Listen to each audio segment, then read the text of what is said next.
भगवान अपने पूरे परिवार को लेकर के इंद्रप्रस्थ पधारे हैं। भगवान ने युधिष्ठिर जी से कहा कि युधिष्ठिर दादा, आप राजर्षि यज्ञ करने जा रहे हैं तो क्या आपने संसार के सभी राजाओं को जीत लिए? युधिष्ठिर जी ने कहा कि कन्हैया, हमने संसार के सभी राजाओं को तो जीत लिया, लेकिन मगध देश का जो राजा है उसको हम नहीं जीत पाए।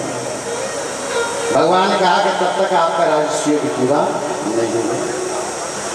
हम जाएंगे, ऐसा करो कि अब सेना लेकर के जाने की आवश्यकता नहीं, केवल आप मेरे संग भीमसेन और अर्जुन को मेरे संग भेज दो। दोनों को लेकर के भगवान चले हैं और भगवान ने कहा कि जैसा मैं कहूँ वैसा ही करना, आप कुछ बोलना नहीं, मौन धारण कर लेना, केवल मैं ही बोलूँ। और आज हम जरासंध के द्वार पर जा रहे हैं, हम क्षत्रिय बनकर के नहीं जाएंगे, आज हम ब्राह्मण का वेश बना करके जाएंगे, क्योंकि तो ब्राह्मणों से बहुत प्रसन्न रहता है ना जरासंध।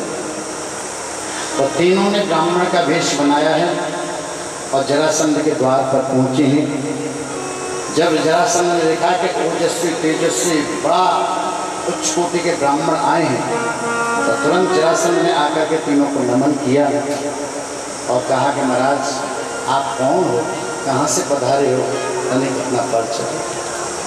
तो दोनों तो चुप कर दिए। भगवान कहने लगे, जरासंध, हम सीधे उत्तराखंड हिमालय से चले आ रहे हैं, हम तपस्वी ब्राह्मण हैं।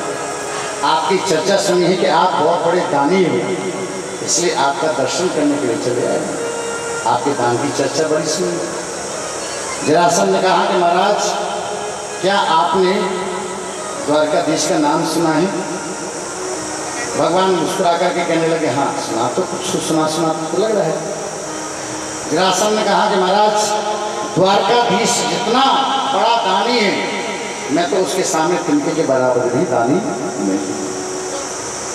भगवान मन ही मन सोचने लगे, वाह वाह वाह जरासंध, वैसे तो तुमसे युद्ध करने के लिए हमारे पीछे पड़ा, सब 18 बार युद्ध किया तुमने हमारे संग, लेकिन अब हमारी पढ़ाई कर रहा है। मन ही मन कहने लगे।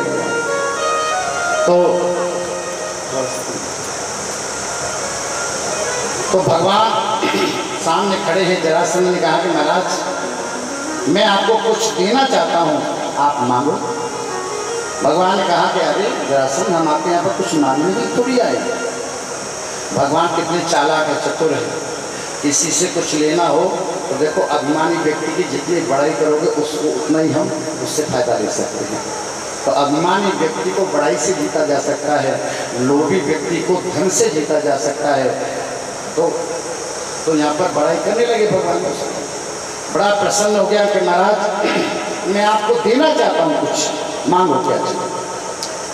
तो भगवान ने कहा कि अगर आप हमको देना चाहते तो जो मांगेंगे सो दोगे? तो अवश्य देंगे।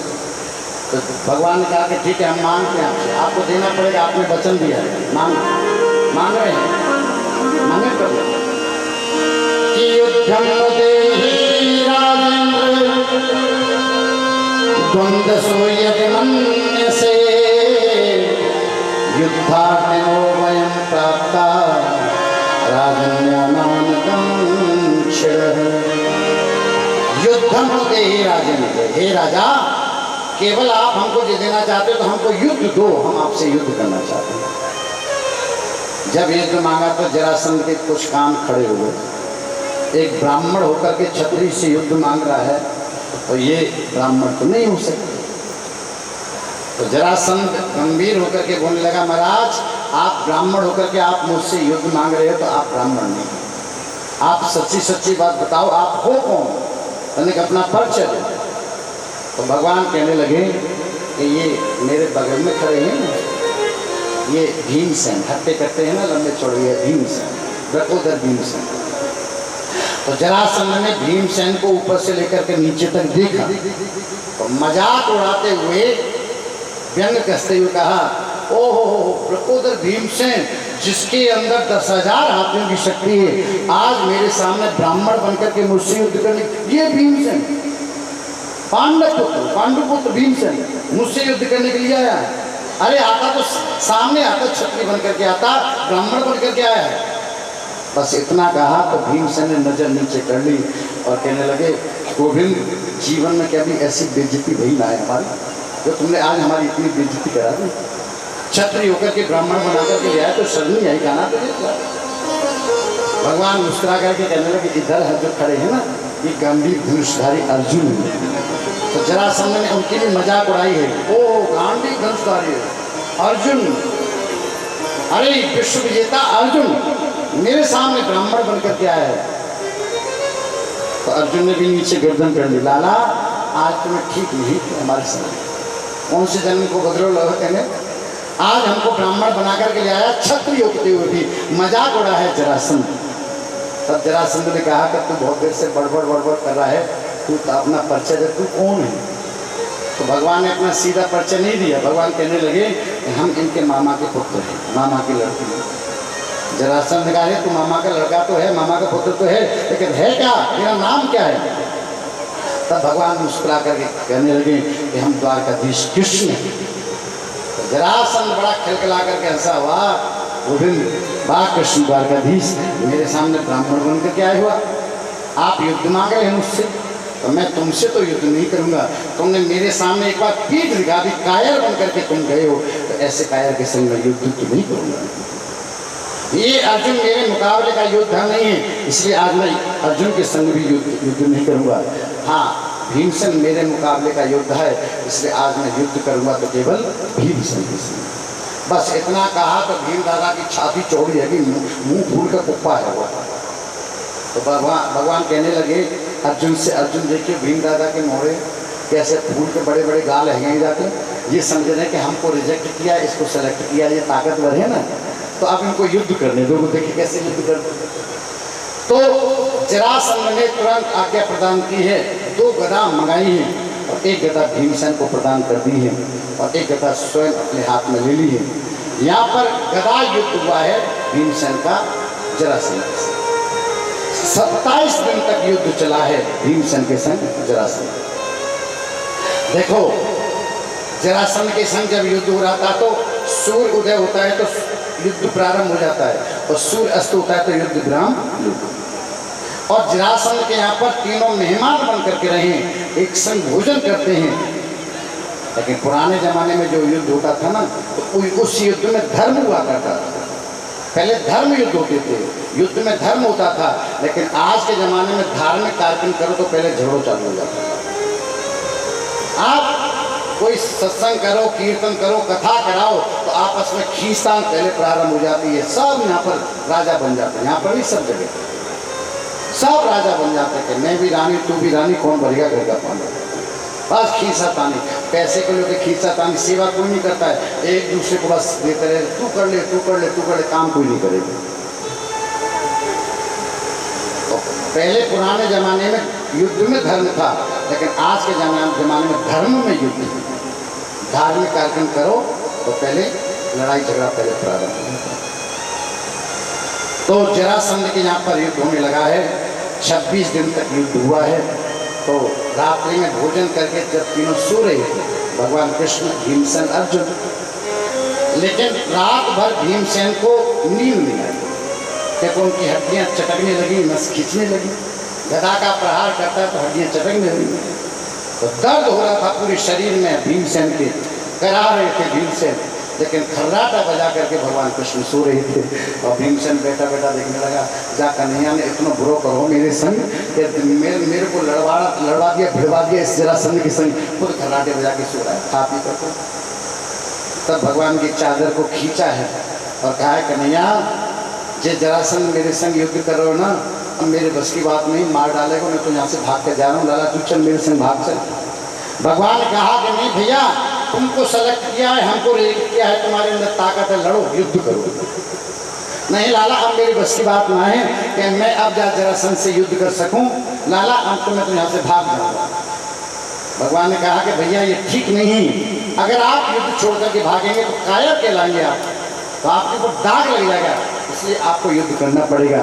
तो भगवान ने उनके भीमसेन के शरीर पर पूरा हाथ घुमाया, और जैसे हाथ घुमाया तो सारा दर्द खींच लिया।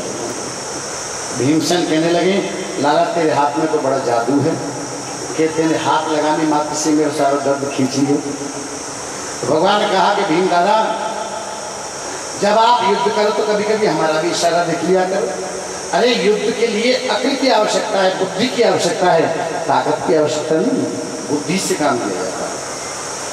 तो भगवान ने कहा कि कल जब आप युद्ध करें तो हमारा इशारा भी देख लेना। तो 27 में जब युद्ध प्रारंभ हुआ है तो युद्ध करते करते करते दोपहर हुआ है, जब शाम होने वाली है, थक गए भीमसेन युद्ध करते करते। तो भगवान की ओर देखा है तो भगवान ने एक लकड़ी लेकर के बीच में से चीर डाला है, इस हाथ की लकड़ी को इधर फेंक दिया, तो इस हाथ की लकड़ी को इधर फेंक दिया। समझ गए भीमसेन। तो भीमसेन ने जरासंध को नीचे पटका है, उसके पैर पर पैर रख करके दूसरा पैर पकड़ के बीच में से जरासंध को चीर डाला और इस हिस्से को इधर फेंका है, इस हिस्से को इधर फेंका है, जुड़ नहीं पाया, जो कि निकली है भगवान में जाकर के ले गई। ये जरासंध जब पैदा हुआ था 2 हिस्सों में पैदा हुआ था। जरा नाम की राक्षसी ने आकर के इनके दोनों हिस्सों को जोड़ दिया था, तो तभी से ये जीव था। भीमसेन ने बीच में से चीर डाला, 2 हिस्सों में बढ़ गया, उसकी मृत्यु हो गई। तो भगवान ने तुरंत उसके पुत्र जरासंध के पुत्र सहदेव को राजगद्दी पर आसीन किया है, उनको मुकुट पहनाया है और राजा बनाया है। सभी राजाओं को कारागृह से बाहर निकाला है।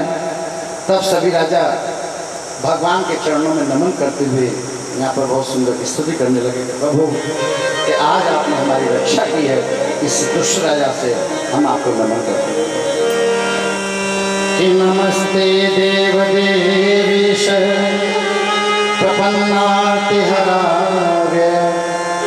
प्रपन्नान पाहि नः कृष्ण निर्विन्नान घोर संसते। हे शरणागतों के दुख को भय को हरने वाले प्रभु, हम आपको नमस्कार करते हैं। आपने जरासंध के कारागृह से तो हमको छुड़ा दिया, प्रभु आप इस जन्म मृत्यु रूपी घोर संसार चक्र से भी आप हमको छुड़ा दीजिए। हे प्रभु हम आपकी शरण में। कि कृष्णाय वासुदेवाय हरे परमात्मने प्रणतक्लेशनाशाय गोविंदाय नमो नमः। हे प्रवर्तजनों के क्लेशों को दूर करने वाले प्रभु गोविंद, हे द्वारकाधीश हम आपकी शरण में हैं। हमारा आपको बारंबार प्रणाम है आपके श्री चरणों में। प्रभु हम आपको नमन करते हैं, आपको प्रणाम करते हैं। बहुत सुंदर स्तुति की है। भगवान ने सभी राजाओं को मुक्त कर दिया और उनके अपने राज्य में भेज दिया। भगवान जरासंध के मुकुट को लेकर के आए हैं और पांडवों ने उस मुकुट को अपने खजाने में रख दिया। अब यहाँ पर राजसूय की प्रारंभ होने जा रहा है। तो राजसूय की जब प्रारंभ हो रहा था तो वहाँ पर चर्चा चली कि भैया यज्ञ होता है तो यज्ञ का कोई अध्यक्ष होता है, अधिकारी होता है, उसको अध्यक्ष पद पर बिठाला जाता है। तो इस यज्ञ को अध्यक्ष बनने का अधिकारी कौन है? तो वहाँ पर संग लेकर के जरासंध के पुत्र सहदेव को संग लेकर के आए थे। तो सहदेव ने कह दिया इस राजसूय यज्ञ का अध्यक्ष बनने का अधिकारी तो केवल द्वारकाधीश कृष्ण ही। बस इतना कहा तो भीष्म पितामह ने अनुमोदन कर दिया कि सहदेव ठीक कह रहे हैं कि इस राजसूय यज्ञ का अध्यक्ष बनने का अधिकारी तो केवल कृष्ण ही। बस वहाँ पर शिशुपाल बैठा हुआ था और शिशुपाल भगवान को गालियाँ देने। जैसे गाली देना प्रारंभ किया तो सारे यादव अपने हाथ में हथियार लेकर के शिशुपाल को मारने के लिए दौड़ पड़े हैं। भगवान ने उनको रोक दिया। मैंने अपनी बुआ को वचन दिया है, ये अपनी बुआ का बेटा है ना, भाई है, बोले मैंने अपनी बुआ को वचन दिया है कि जब तक ये 100 अपराध नहीं करेगा तब तक मैं इसका वध नहीं करूँगा। अब इतना आवेश में आ गया शिशुपाल, वो गाली पे गालियाँ, इतनी गालियाँ दी, भगवान गालियों को गिनने लगे। जैसी 100वीं गाली पूरी हुई है भगवान ने तुरंत सुदर्शन चक्र को याद किया है और सुदर्शन चक्र को छोड़ा है और जाकर के शिशुपाल की गर्दन को काट डाला और उसकी ज्योति निकल करके भगवान में जाकर के लय हुई और उसको सायुज्य मुक्ति प्रदान कर, उसको मुक्त कर दिया। जो अन्य राजा वहाँ पर विरोध कर रहे थे भगवान कृष्ण का, जब उन्होंने देखा है कि शिशुपाल मारा गया, बोले अगर हम विरोध करेंगे तो ये जो शिशुपाल की दशा हुई है वही हमारी दशा हो जाएगी। बहुत सारे राजा तो वहाँ से छोड़ करके भाग गए। कुछ राजा आपस में कहने लगे भैया चुपचाप यहाँ पर बैठे रहो, चुपचाप यज्ञ को देखते रहो, ज़्यादा बोलो नहीं, अभी सुदर्शन चक्र आ हमारी गर्दन कट जाए। तो कुछ राजा चुपचाप बैठ करके वहाँ पर यज्ञ का दर्शन करने लगे। उस यज्ञ में सबने सेवा ली है। देखो भंडारे की सेवा ली है भीमसेन ने, भोजन परोसने की सेवा ली है द्रौपदी ने। वहाँ पर जितने लोग बैठे सबने कोई न कोई सेवा ली है। भगवान ने कर्ण और दुर्योधन को दान करने की सेवा की, क्योंकि दुर्योधन के हाथ में एक ऐसी रेखा है कि जितना ये दान करेगा उतना ही धन बढ़ता जाएगा। और ये दुर्योधन चाहेगा कि ये सारे पांडवों का सारा धन लुट जाए।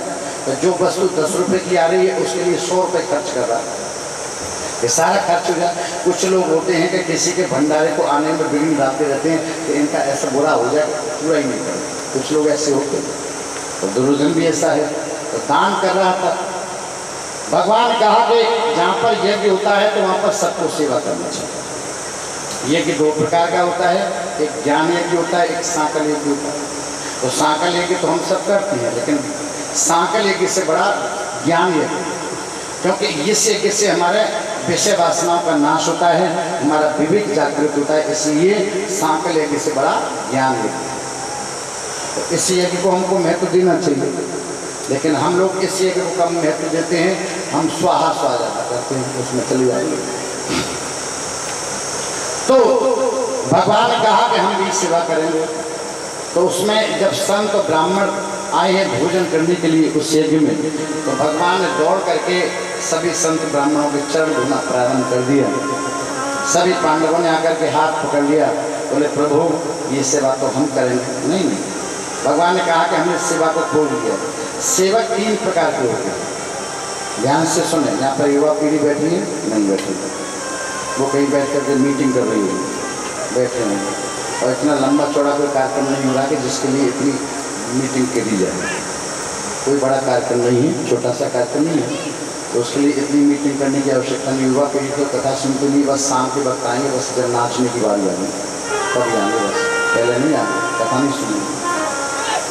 अब यहाँ पे समझो, एक उत्तम कोटि का सेवक होता है, एक मध्यम कोटि का सेवक होता है, एक निम्न कोटि का, अधम कोटि का।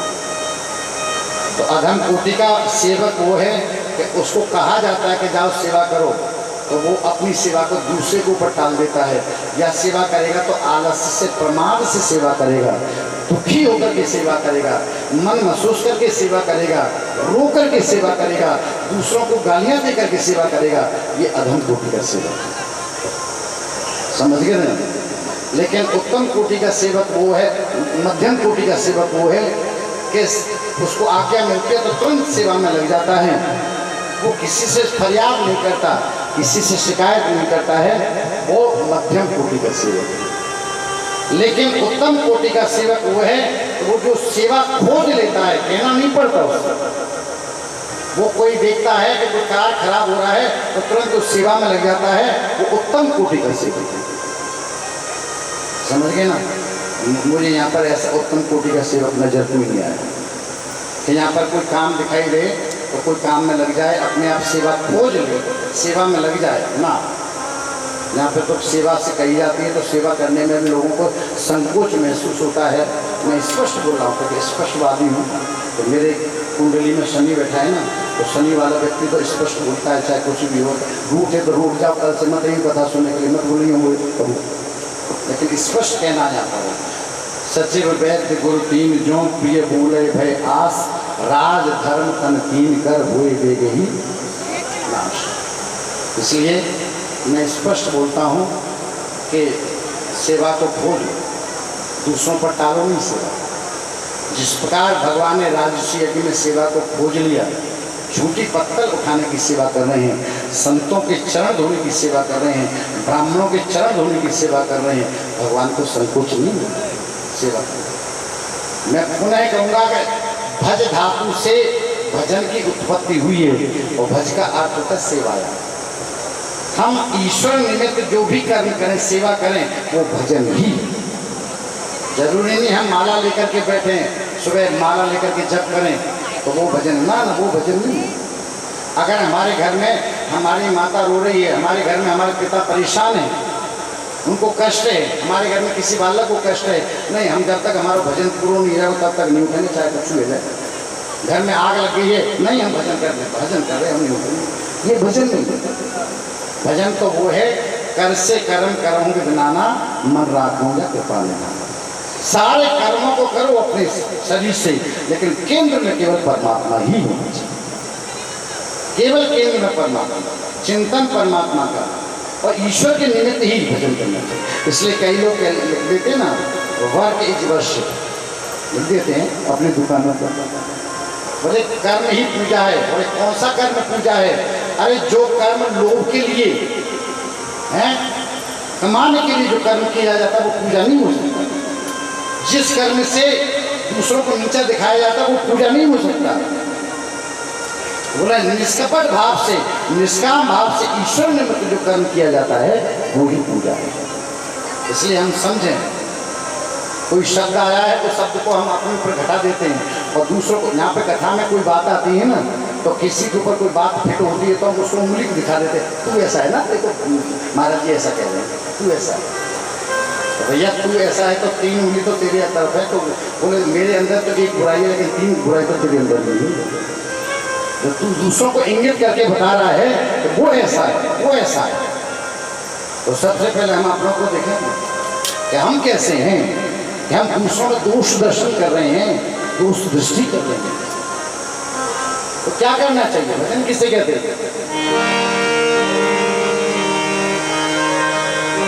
दृष्टि में तेरे दोष है, दुनिया निहारती। बोलो, दृष्टि में तेरे दोष है। फिर सुनो, मैं मोह आती है कि हर समय उसका ही तो चिंतन करता रहता हूँ। अरे ध्यान लगाता हूँ तो अपने मित्र से मिल लेता हूँ, मुझे जाने की आवश्यकता नहीं। और सुशीला जी ने कहा कि प्रभु आप तो अपने मित्र से ध्यान में मिल लेते हो, समाधि में मिल लेते हो, लेकिन इसमें मुझे तो कोई लाभ नहीं होगा। मुझे तो लाभ तब मिलेगा जब पति स्वयं जाकर के पुण्य करेगा, सत्कर्म करेगा, तो उसका कुछ पुण्य मुझे भी प्राप्त हो जाएगा। तो प्रभु आप सशरीर यात्रा कीजिए, भगवत दर्शन करने के लिए जाइए, भले कुछ मत मांगना, लेकिन अपने प्रभु मित्र से मिल करके तो आइए, दर्शन करके तो आइए। सुशीला ने कहा, सुदामा जी ने कहा, देवी तुम ठीक कहती हो, मुझे जाना चाहिए, लेकिन मैं अपने मित्र के यहाँ पर खाली हाथ तो नहीं जाऊँगा। कुछ हो तो दो, बिना खाली बिना लिए नहीं जाऊँगा। सुशीला जी ने कहा कि प्रभु आप तैयार हुए, मैं व्यवस्था करती हूँ। सुशीला जी आज तक किसी के घर में कुछ मांगने के लिए नहीं गई। आज सुदामापुरी में 4 घरों से 4 प्रकार के चौड़ा मांग करके लाई, और 4 प्रकार के धान भी अलग अलग प्रकार के, कोई पीला है, कोई सफेद है, कोई चूटा है, कोई धान युक्त है। 4 प्रकार के, बड़ी चतुर है सुशीला जी कि ये तो कुछ कह नहीं पाएंगे प्रभु से, लेकिन मेरे प्रभु जब देखेंगे कि 4 प्रकार के चावल है, चूड़े हैं, तो प्रभु तो समझ जाएंगे ना कि इसके यहाँ पर एक प्रकार का धान भी नहीं है। तो 4 प्रकार के चूड़ा लेकर के एक पोटली में बांध करके, पुरानी सी पोटली में बांध करके अपने पतिदेव को दे दिया, और कहा कि प्रभु आप इनको ले जा करके अपने प्रभु को, अपने मित्र को दे दीजिए। सुदामा जी पोटली लेकर के चले हैं। सुशीला जी ने कहा कि प्रभु एक मेरा संदेश भी सुना देना अपने प्रभु को, अपने मित्र को। तो सुदामा जी ने कहा क्या संदेश है?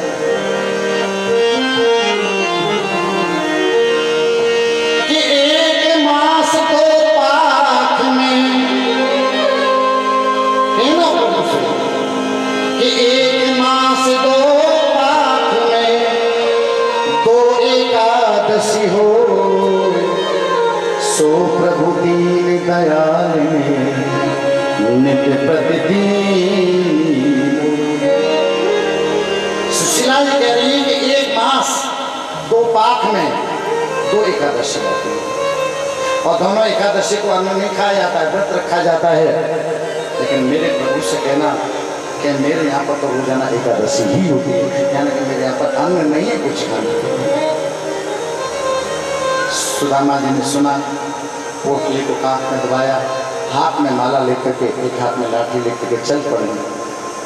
बड़े प्रेम से, बड़े भाव से कीर्तन करते हुए चले श्याम सुंदर से मिलने सुदामा, गाते गाते मग में हरे कृष्ण राम।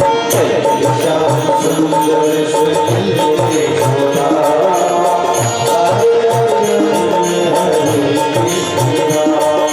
चले श्याम सुंदर से मिलने सुदामा, गाते गाते मग में हरे कृष्ण राम। श्याम सुंदर से मिलने सुदामा,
अब मुझ पर चला नहीं जाता, कैसे आऊं। गोमती नदी के किनारे पर जाकर के बैठ गए हैं सुदामा जी। भगवान को याद कर रहे हैं, संध्या काल हो चुका है।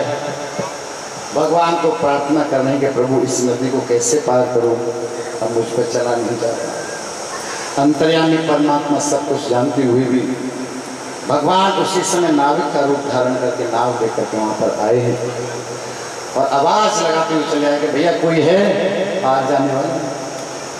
तो बड़े प्रेम से गा रहे, जग नैया हमार।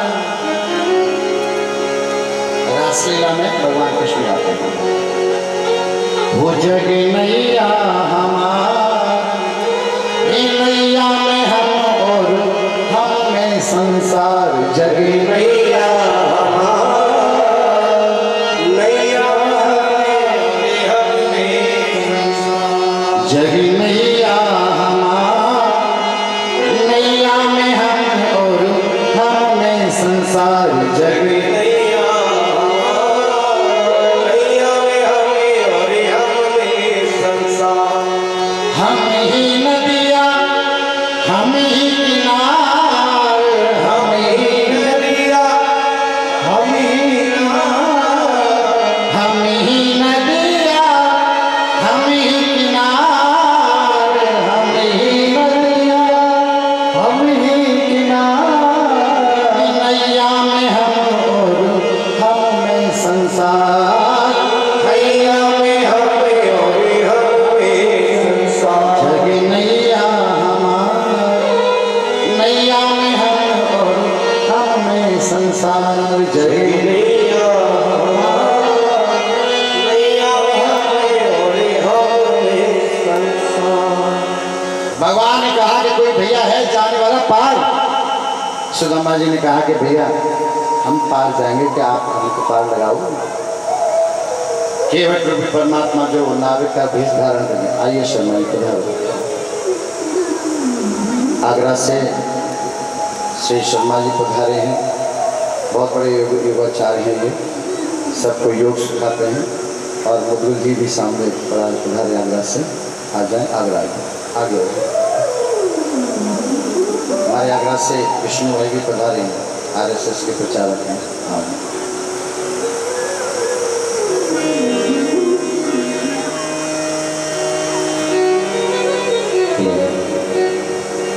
जब मैं बुलाऊंगा कभी आना, बैठे कथा सुना। जय जय राधा रमण गिरिधारी, गिरिधारी श्याम मनवारी। जय जय राधा रमण गिरिधारी,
होगी तब सुदामा जी ने कहा लाला तू ऐसे हमको घूर घूर के काय तुझे क्यों है?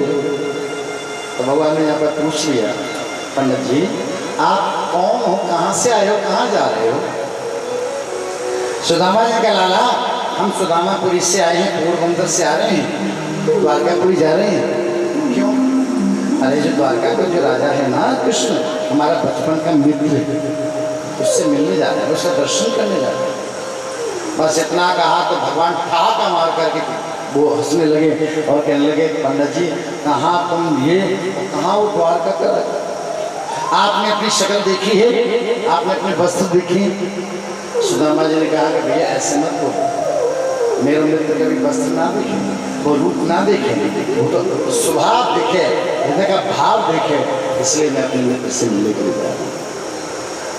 भगवान समझ गए कि इसके हृदय में मेरे प्रति दृढ़ विश्वास है, प्रेम है। भगवान आंखें झलक आई लेकिन नीचे गर्दन करके छुपा दिया। पार उतारा है, दूसरे किनारे पर सुदामा जी जाकर के बैठ गए हैं और कह दिया है कि पंडित जी ये मार्ग सीधा जा रहा है, जाओ इस मार्ग पर चले जाओ, द्वारकापुरी आप पहुँच जाएंगे, द्वारका में पहुँच जाएंगे। तो सुदामा जी वहाँ से चले, भगवान तो वहाँ से अंतर ध्यान हो गए और सुदामा जी वहाँ से चले हैं। करते करते करते करते उनको नींद आ गई, सो गए, द्वारकापुरी में ला करके सुला दिया। तो योग माया ने सुदामा जी को वहाँ से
योग माया ने उठाया है और द्वारका के बगीचे में ला करके सुला दिया। प्रातःकाल हुई है, सभी द्वारकावासी जय श्री कृष्ण कहते हुए चले जा रहे थे। तो जगह हैं सुदामा जी, बड़े बड़े अट्टाल गांव का दर्शन किया है, बड़े सुंदर सुंदर वस्त्र आभूषण पहन करके द्वारकावासी वहाँ से चले जा रहे हैं। 5 मिनट तो सुदामा जी ने उठ करके सबसे पूछा है कि भैया ये कौन सी नगरी है? द्वारकावासियों ने कहा कि पंडित जी ये द्वारका नगरी है, द्वारकापुरी। सुदामा जी ने पूछा कि भैया ये वही द्वारका नगरी है जहाँ मेरा कन्हैया रहता है? द्वारकावासियों ने कहा कि पंडित जी ये तो नहीं पता आपके कन्हैया कौन है, लेकिन इस द्वारका के जो राजा हैं उसका नाम है कृष्णचंद्र महाराज। वो निवास करते हैं। पंक्ति से जो ऊंचे ऊंचे महल दिखाई दे रहे हैं सब उन्हीं के महल हैं। जो सबसे ऊंचा महल दिखाई दे रहा है वहाँ पर विराजमान है, आप वहाँ पर चले जाइए। सुदामा जी चले हैं, सीढ़ियाँ चढ़ करके द्वार पर पहुँचे हैं। वहाँ पर दो द्वारपाल खड़े थे, जय और विजय। तब ब्राह्मण देवता को देखा है, तुरंत खड़े हुए हैं और कहा कि महाराज आप कौन हो, कहाँ से पधारे हो? सुदामा जी ने कहा कि भैया आप मेरी ये स्थिति देख करके ऐसा मत समझ लेना कि मैं कुछ मांगने के लिए आया हूँ। भैया मैं कृष्ण का बचपन का मित्र हूँ, मैं केवल उसका दर्शन करने के लिए आया हूँ। एक बार दर्शन करा दो ना कृष्ण का, गोविंद का। भगवान के द्वारपालों ने कहा कि पंडित जी आप जैसे हमारे प्रभु के मित्र हुआ करते हैं। तने कहा आप यहाँ पर ठहरो, हम भगवान को जाकर के समाचार देते हैं। अंदर गए हैं द्वारपाल, भगवान बैठे हुए सिंहासन पर।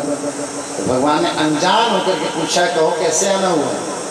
तब द्वारपाल ने कहा कि प्रभु एक ब्राह्मण देवता पधारे हैं।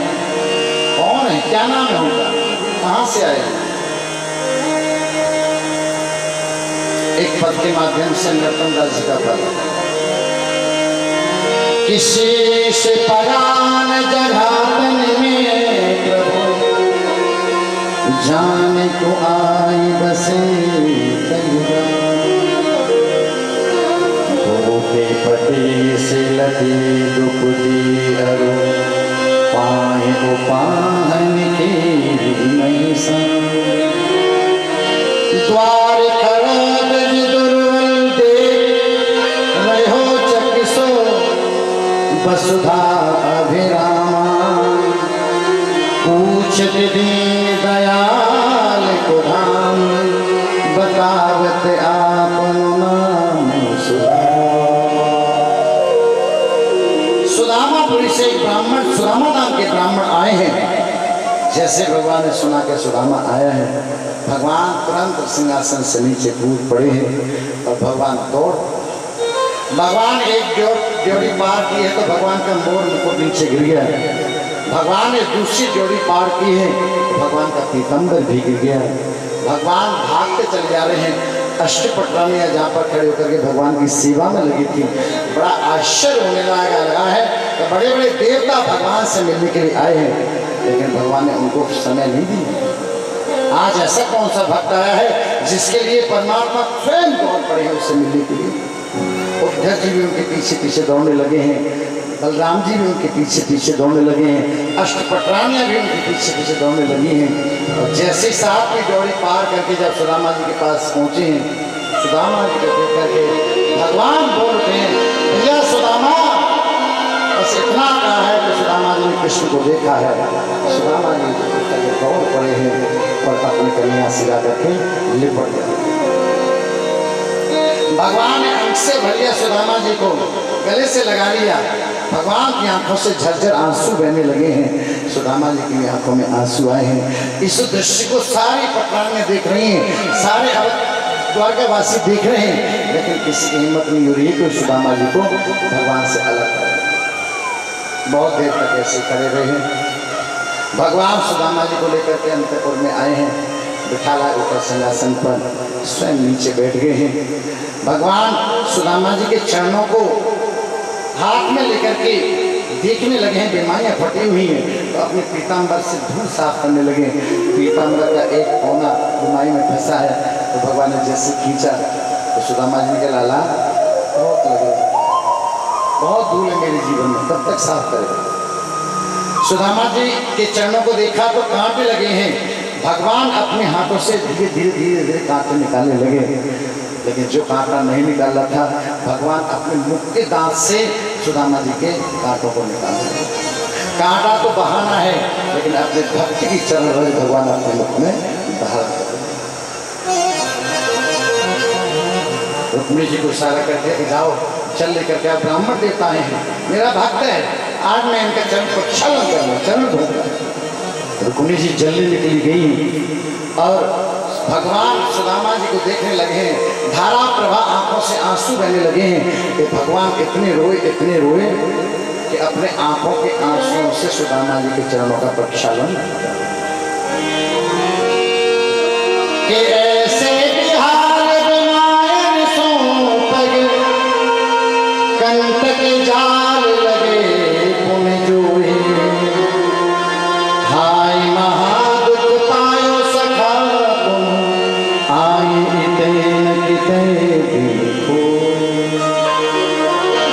देख सुदामा की दीन दशा करुणा करके करुणा निधि रोए पानी परात को हाथ छूने नैन के जलसों को भर दो